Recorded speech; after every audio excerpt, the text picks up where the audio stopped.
Good evening and welcome back. If you want clear, no-nonsense breakdowns of the biggest political moments shaping the country right now, make sure you subscribe to the channel and turn on notifications so you never miss an update. Mr. Chairman, Ms. Bondi, I know that you are pleased that we are moving to the end of round one. And we appreciate your being here. And I appreciate that you told my California colleagues you were willing to work with them, even in light of the manner in which they have approached you. Now, one thing I think we need to have everybody understand that is watching this hearing today and everyone sitting in here, what we have witnessed over the last 4 years with a weaponized DOJ. My colleagues have talked about this, and the American people know this.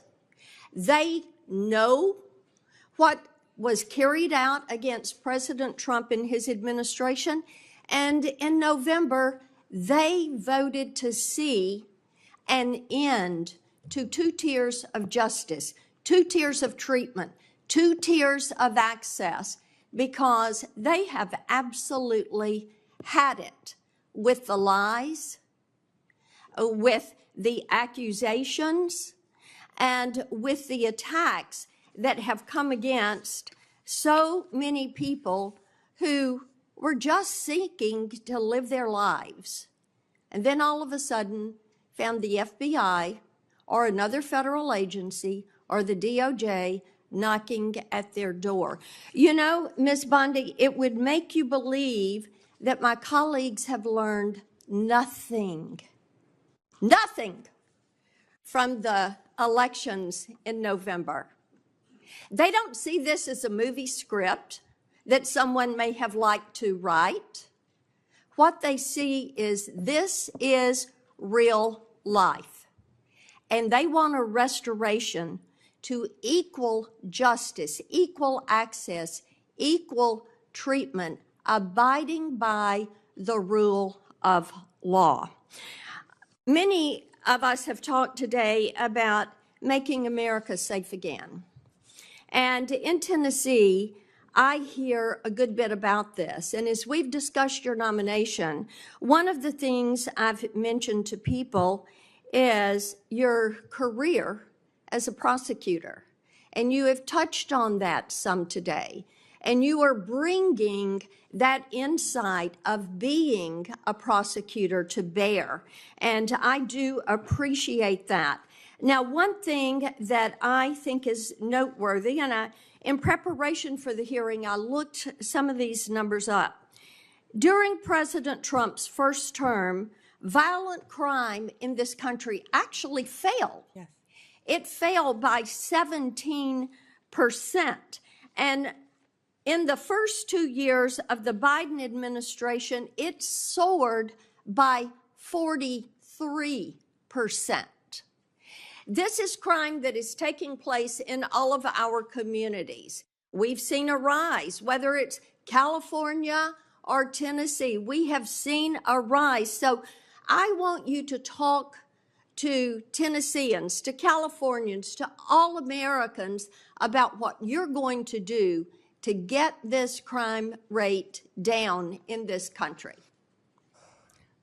Senator, thank you for that question. And despite the questions from Senator Schiff, I look forward to working with you and the state of California to do everything we can to fight violent crime in California. And you know as well as I, that crime is only going to go through the roof now after these forest fires. You're going to have looting. You're going to have price gouging. You're going to have so many things that I have dealt with in the state of Florida, and I am committed to working with California just as much as I am committed to working with you, Senator Kennedy, in the tragedy that just took place in Louisiana, given all the human beings that were murdered in your state. And we have the Super Bowl coming up in less than 3 weeks now, I believe, Senator. I've been a little busy, but we've got to ensure, if I'm confirmed, that everyone in this country is safe. And I will work with you. I will work with you, Senator. I will work with all of you in this country for everything that Senator Blackburn said. We have got to reduce violent crime, and we have got to restore integrity to our law enforcement officers. Donald Trump, we keep saying he won this election by 77.3 million votes and 312 electoral votes. Look at the map of California, Senator Schiff.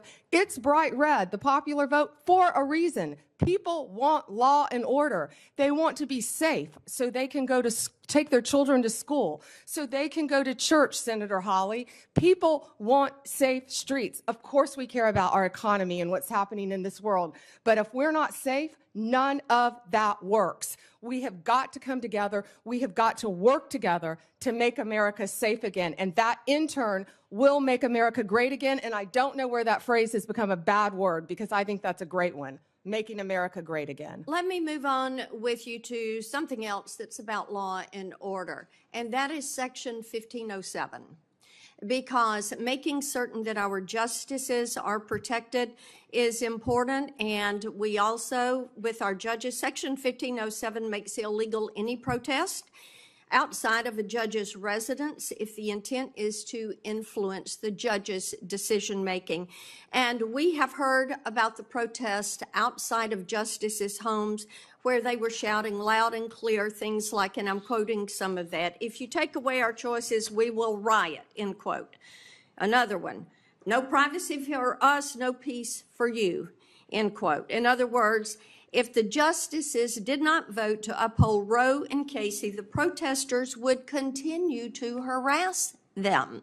Despite this clear violation of the law, Merrick Garland did not bring a single charge, not one single charge, under Section 1507.